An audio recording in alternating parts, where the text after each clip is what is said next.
யாத்திரை போயிட்டு இருக்காரு திரு நயினார் நாகேந்திரன் தொடர்ச்சியா. தொடக்க விழாவுக்கு நானும் அங்க போயிருந்தேன். கவரேஜுக்கு போயிருந்தேன். அன்னைக்கு திரு அண்ணாமலை அவர்களோட பேட்டி எடுக்கவும் முற்பட்டேன் நானு. ஆனா முடியல. அவர் வேண்டான்ட்டாரு.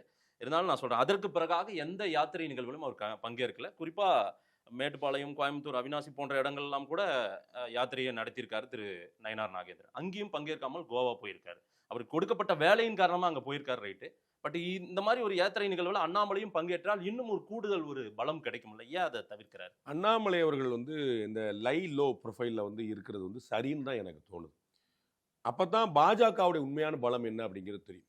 எல்லா கிரெடிட்டும் ஒருத்தருக்குன்னே போயிருச்சுன்னா அது அண்ணாமலை அவர்களால வந்ததா பாஜகவால வந்ததானே தெரியாம போயிடும்.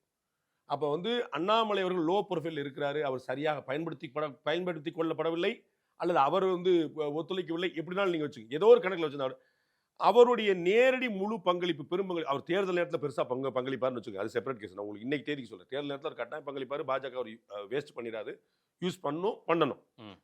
இன்னைக்கு தேதிக்கு போயிட்டு இருக்குல்ல, இதுல இவங்களே தங்களை சீரமைத்துக் கொள்வதற்கும், தங்களை சரிபார்த்துக் கொள்வதற்கும், தங்களோட பொசிஷன் என்னன்னு தெரிஞ்சுக்கிறதுக்கு உதவும் நினைக்கிறேன். அப்பதான் இப்ப நீங்க எல்லா கம்பேரிசன் வைக்கிறீங்களா, அண்ணாமலை இருந்தபோது இப்ப, அண்ணாமலை இருந்தபோது இப்படி கம்பேரிசன் வருது இல்ல. அப்ப அண்ணாமலை அவர்கள் இல்லாமலேயே பாஜக எப்படி இயங்குதுன்னு பாக்குறதுக்கு அவங்களுக்கே உதவும்ல. அது நல்லது. அண்ணாமலை ஒரு சுய பரிசோதனை நடக்குதா என்ன? பிஜேபி செய்றாங்களா? இல்ல அண்ணாமலை நான் இல்லனா என்ன நடக்குது பாருங்க அப்படின்றத அவங்களுக்கு ஒரு எனக்கு தெரியல. நான் தான் சொல்றேன், அவர்களுடைய மனதில் பாய்வதை நான் வெளியில சொல்ற அளவுக்கு எனக்கு அவ்வளவு ஞானம் இல்ல. ஆனா அண்ணாமலை மனதில் பாயறத நான் சொன்னேனே உங்ககிட்ட. நீங்க ஏத்துக்கவே இல்லையே. என்ன சொன்னீங்க? அண்ணாமலை உள்ள ஒண்ணு வச்சுக்கிட்டு வெளிய ஒண்ணு பேசுறாரு சார் அப்படின்னு நான் சொன்னேன். அவர் சொன்னாரா இல்லையா? அதே மாதிரி சொன்னாரு. என்ன சொல்லுங்க?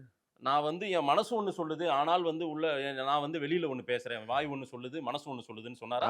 அது எல்லா அரசியல்வாதிகளுக்குமான அடிப்படை குணம். எல்லா அரசியல்வாதிகளும் அடிப்படை. இல்ல நான் அன்னைக்கே சொன்னேன். என்னுடைய அருமை சகோதரர் முருகேசன் அவர்கள் நாட்டிலேயே வல்லவர், நல்லவர் அப்படின்னு சொன்னா எல்லாரும் அப்படித்தான் சொல்லுவாங்கன்னு நினைச்சிட்டு இருக்கீங்களா?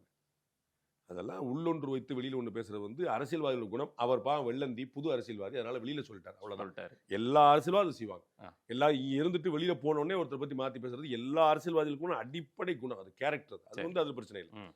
பாஜக இவரை பயன்படுத்தி கொள்ளாமல் இருக்கிறதா, அவர் பாஜக பயன்படாமல் இருக்கிறார், இது நான் போல. அது அவங்க ஏதோ நடந்துட்டு இருக்குது. எது நடந்தாலும் நல்லதுன்ற இப்போதைக்கு பாஜக தன்னை சுய பரிசோதனை செய்து கொள்வதற்கு அது உதவும் சொல்ல. அவங்களுடைய பொசிஷன் என்னன்னு அவங்களுக்கு தெரியும். எல்லா கிரெடிட்டும் ஒரே பக்கம் போகும்போது அண்ணாமலையால் தான் இந்த வெற்றின்னு நிற்கும். அப்ப அண்ணாமலை இல்லாவிட்டால் என்னங்கிற பாஜகவுக்கு தெரியணும்.